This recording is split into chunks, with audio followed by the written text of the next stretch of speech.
In this very, very short commercial break.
Thank you and welcome back to the final segment of the show for today.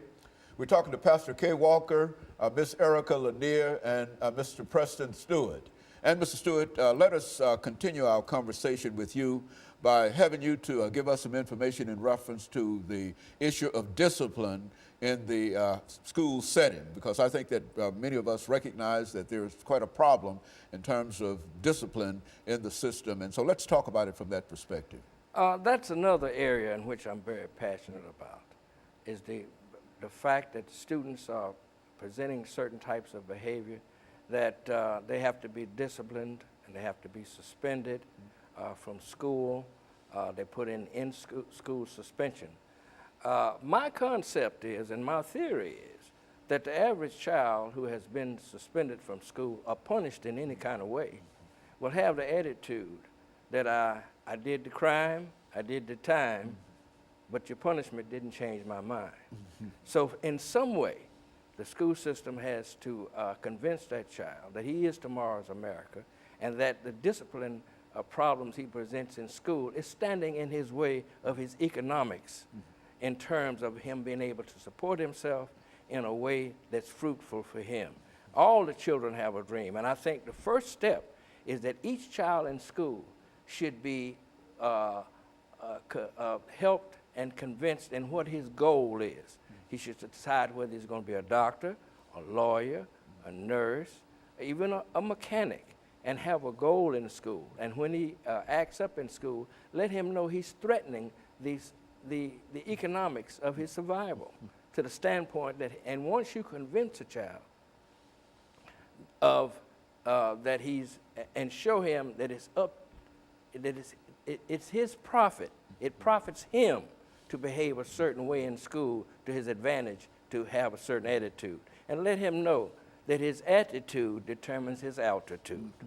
And that you do certain things in the school that's uplifting, that's motivating, and inspiring.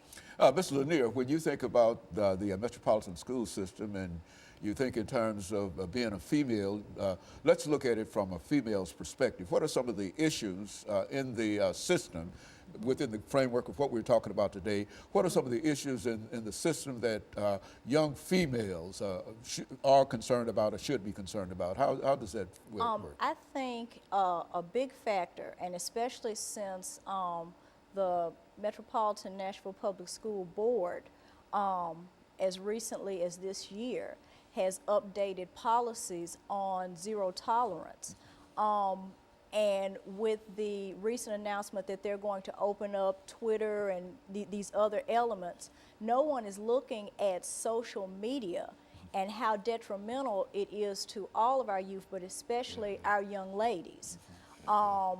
Bullying is totally different than when we were in school and they pulled our pigtails or, or pushed us or maybe tripped us.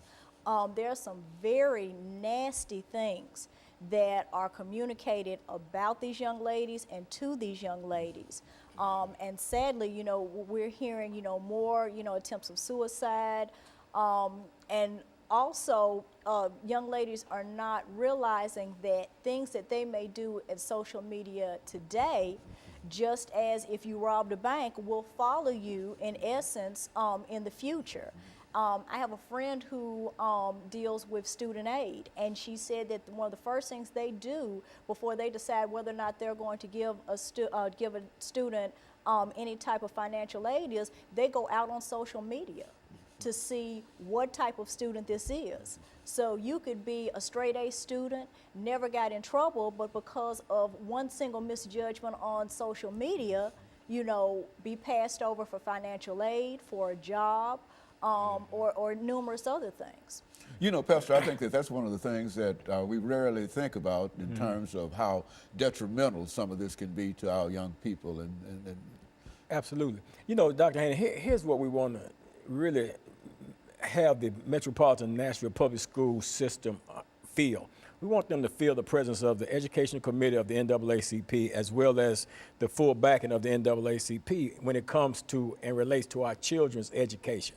We have an expectation, Dr. Haney, that if a person is in the school system as an educator, we have an expectation that when the parents send that child into that school system, that their child is being educated, that their child is being treated right, their child is being treated fairly, and being treated with a level of professionalism. We have an expectation that the principals in the system, when it comes to this zero tolerance thing, that they exercise more flexibility than they're exercising instead of just booting the children out of the school system as a whole, you know, in terms of, and rather than trying to find a way to teach them. Well, Mr. Stewart talks very well about this character education. So if we got zero tolerance and you got the possibility, the potential of character education, which is active in some school systems, I think in Texas, Houston and stuff like that. But why not here in Metro? These are things that we want to see implemented within the Metro Nashville Public School system, because we want to be able to find a way to properly educate our children, and we want them to be educated by trained professionals who's going to act in a professional manner. It's not going to be disrespectful toward our children and the like, because if those things are happening, rest assured that the NAACP, we're looking, we're watching, we're going to be at your meetings, we're going to be in your face, we're going to be where we need to be so that we can guarantee that a child, a mother who sends her child, a father who sends his child to the school system, that they can have a reasonable assurance that when they go off to work and when they retrieve their child in the evening, their child has been exposed to an environment that cares, concern, and is properly educating that child. And we're not settling for anything less than that. This is what we expect, this is what we're moving toward, and this is what we're going to accomplish in this situation. very good. Mr. Stewart, we've got about 3 minutes. Let's start off simply by summarizing some of the things that you would like to see done in reference to what we're talking about, and then allow Ms. Lanier to continue on, and then we'll wrap it up for the day. We also hear a lot of comments about when young people come to the school environment, that a lot of behavior stems from parenting. And there's an implication in terms of imposing the idea that parents need to have parenting sessions and so forth and so on like that. I would venture to say that any parent, you can convince them they're not a good parent, no matter what kind of parenting they are and what kind of parenting style they have. But to involve the parent in doing some things that would be conducive to helping that child have behavior in school that is allows him to matriculate in a positive way. In other words, have his dinner ready when he's home. Be able to provide a quiet place for him to study, and encourage your child, uplift your child, inspire your child, and motivate your child to feel that that education is very important in his life. In other words, when you do that, then you're going to realize some gains in your investment as your child. Mr. Lanier, what do you think about that in terms of what can be done? I think that, of course, all of us need to be constructive in our input in terms of children, But I think also it's important that as taxpayers and voters, that we voice and hold accountable the administration that is duly responsible for educating all of our children. Especially as voters, and I think that all of us would agree that there is a political element within the school system in a real sense, Common Core and et cetera, and et cetera. And I would imagine that each of you would encourage more people to participate and find out exactly what's going on in reference to Common Core, and to try to do our best in terms of making it viable in a real sense for the children that, not only African Americans, but the children that are served by the National Association for the Advancement of Colored People. 10 seconds, over the last 10 seconds, we've got 10 seconds. Mr. Stewart, give us a statement in 10 seconds. Ms. Lanier will also do the same thing. He will do the same, and I'm going to wrap it up for today. We've got to convince our young people that they are tomorrow's America, and that they must be serious about their education, and that they must try to make their endeavors to do the best they can to the highest of their ability. Ms. Lanier? It takes $9,200 a year to educate a child. It takes $23,000 to house an inmate.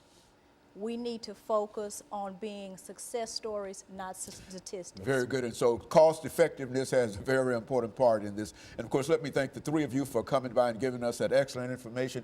And let me encourage our audience to tune in again next week for another informative edition of Comments. Thank you and good morning.